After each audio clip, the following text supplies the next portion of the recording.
Hey friends, how y'all doing? Welcome to another episode of Right On In.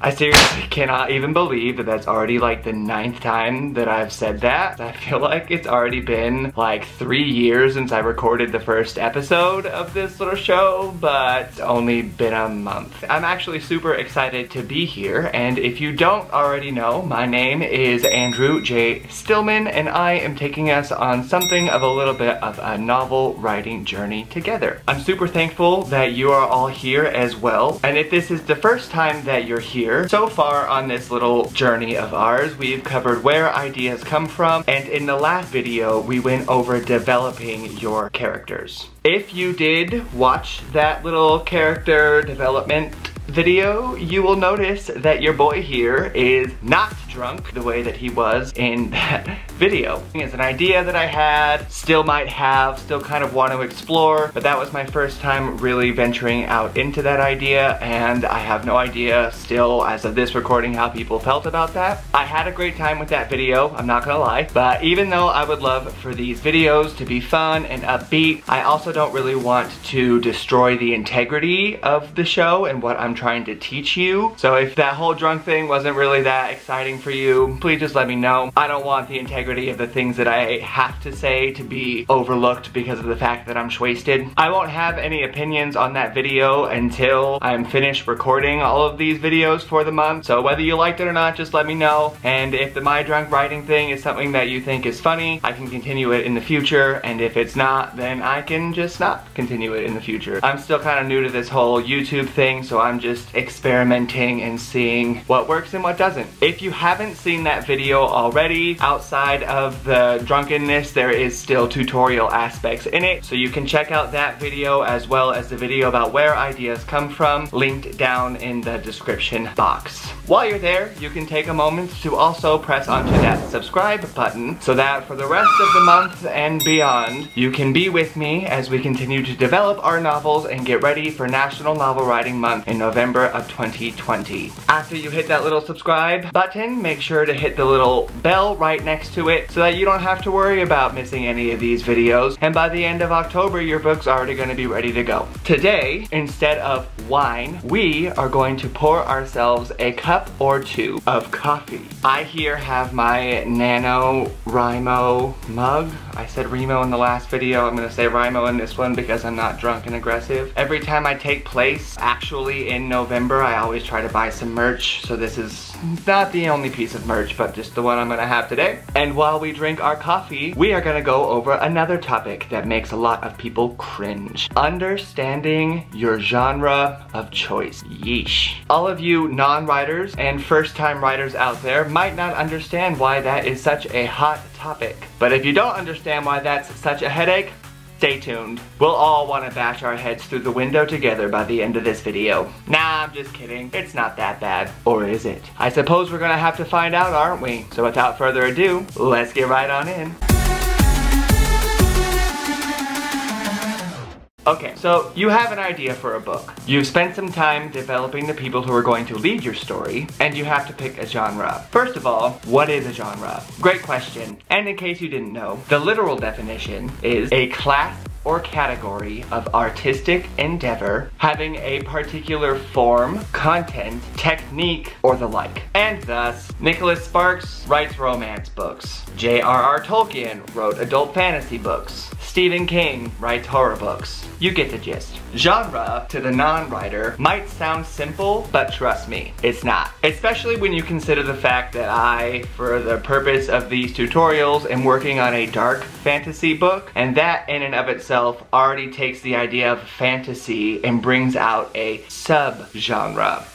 Before we get too into the idea of subgenres, let's break down a couple of the standard genres I just mentioned. For example, if you have a romance novel, which I've never even read a romance novel in my life, so I don't know why I went with that, but it's what I did. If you have a romance novel, there are a couple of questions you're going to have to ask yourself before you get started. Is this a contemporary romance or a fantasy? Time travel or western? Paranormal or historic? For fantasy buffs out there like me, do you have an Arthurian setting or a superhero? Epic tale or humorous? Is this a fairy tale or a sword and sorcery type deal we're talking. And if you're in the horror genre, goodness gracious, where do you even start? Do we got ghouls or demons? Psychological warfare? Something based on real life, like say a first-hand account of 2020? Everything that I just mentioned in those questions, like what I said about my upcoming dark fantasy book, delves further into the idea of subgenres.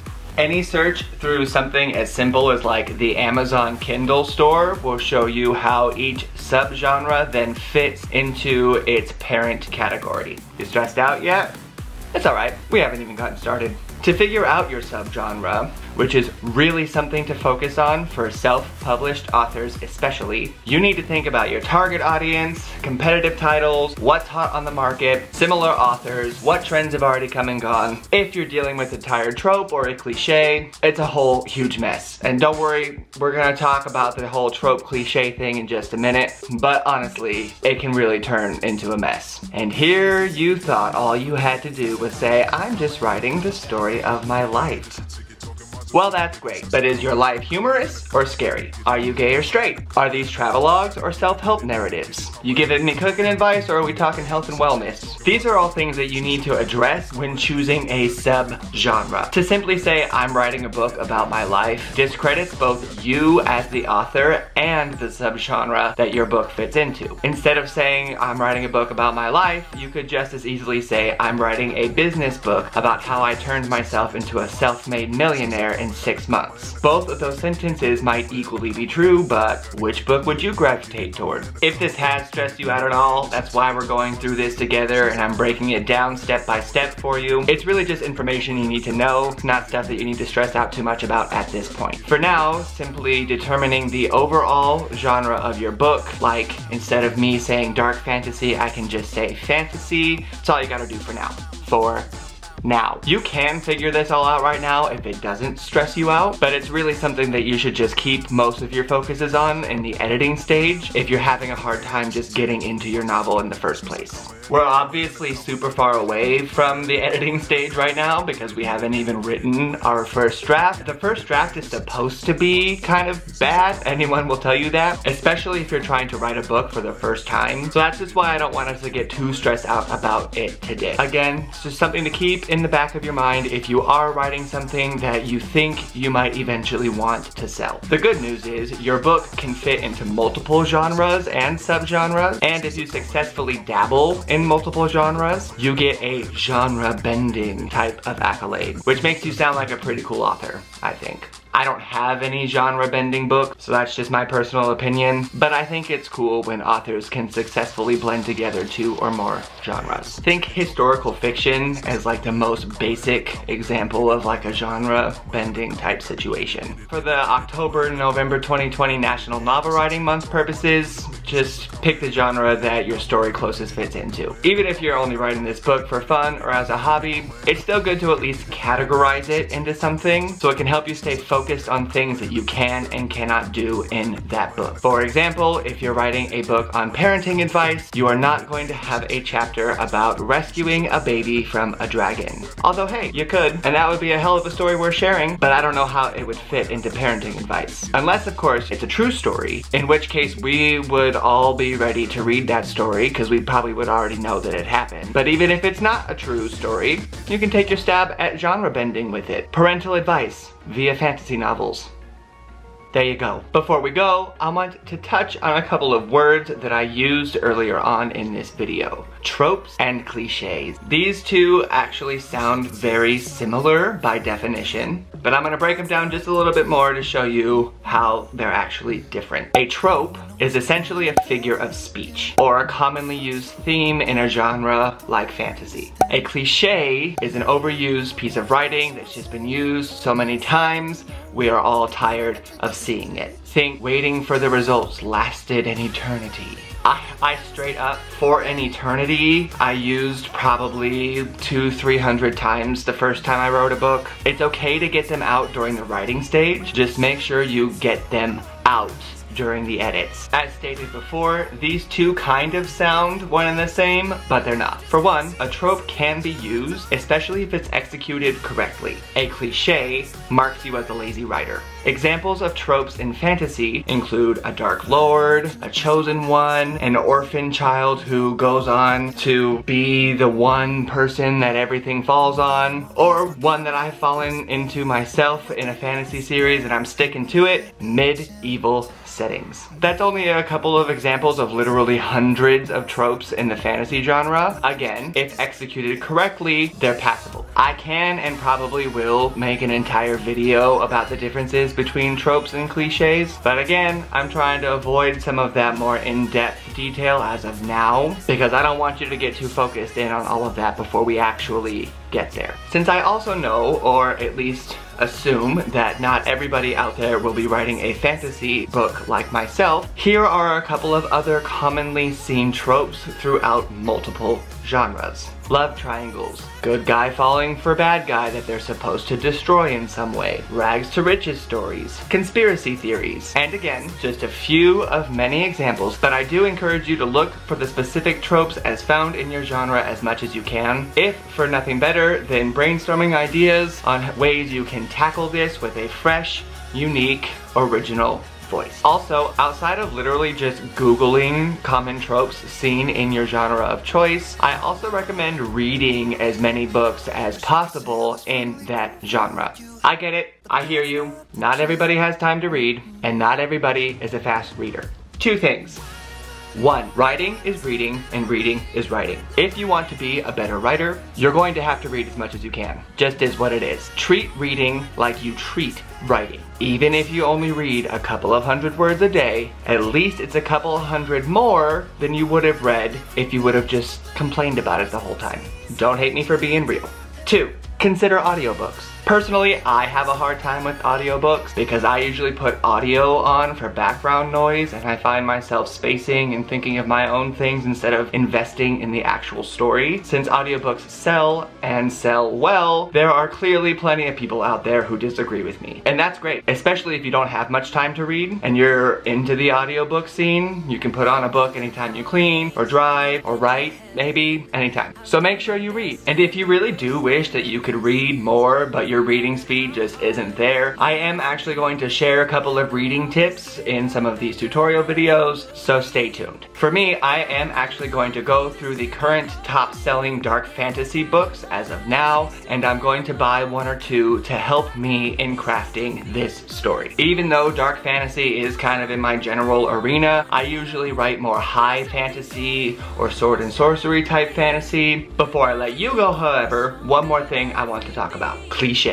As I mentioned before, cliches and tropes are very similar in that we see them both all the time. As a reader, you inherently already know what I just told you, whether you knew them by definition or not. You know what it feels like to read the same story over and over again. You know how it feels to read the same phrases over and over again. When you become the writer, don't forget your inner reader along the way. Keep that reader handy during the writing process. Ask yourself if this is something you would read. Are you writing it because you've seen it a gajillion times before? Or are you writing it with the conscious intent of trying to do something different? Again, we don't have to worry about these too much right now because we will be talking about connecting with our inner voices next week. But that rough draft is the place to cliche it up. It's an equally great time to familiarize yourself with the cliches that you're using, so when you hit them during that editing stage, you'll subconsciously already have ways of getting rid of them. I suppose this is all up to you to find out either way, and since you're not supposed to share the first draft of your story, even though I'm encouraging you to, these are things that I don't want you to stress out too much about just yet. I know I've already said that a few times in this video, I just really want to drive that point home, that this is not something to stress about yet. Just keep this advice with you for now and pursue the exploration of your story. This is all stuff you have to figure out eventually, yes, but for the October-November publication time frame that we have for these videos, just do it one step at a time. And please, feel free to share with me any questions you have down in the comments, or let me know what subgenre you're going to explore before, or if you're going to try and bend a couple of genres together. Let me know if there's any tropes or cliches that you're consciously trying to tackle, and I look forward to hearing all about what you're writing. Hopefully this hasn't scared you too much, but if it has, remember, it's always good to be nervous before the big game.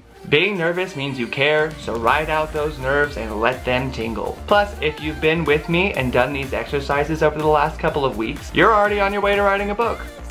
Isn't that awesome? If you haven't been doing these exercises, there's still time to get right on in before you get right on overwhelmed, even if you're watching these videos after they've already been published. And again, before we go, if you haven't already, please hit that little subscribe button at the bottom, followed by the bell notification right after. Otherwise, be sure to be here on Tuesdays and Thursdays for similar uploads just like this. If you liked this video and you're enjoying these little classes, please give me a little thumbs up. And if you didn't like this video, please give me a little thumbs down, because engagement's engagement. This Thursday, we are going to focus on developing our plots. Hooray! We're going over plot arcs, character arcs, act summaries, pacing, the whole nine. And I won't be drunk for it. Although, I may still have a glass or two of wine. Just not the entire bottle of one that's 16% alcohol. See you in a few days.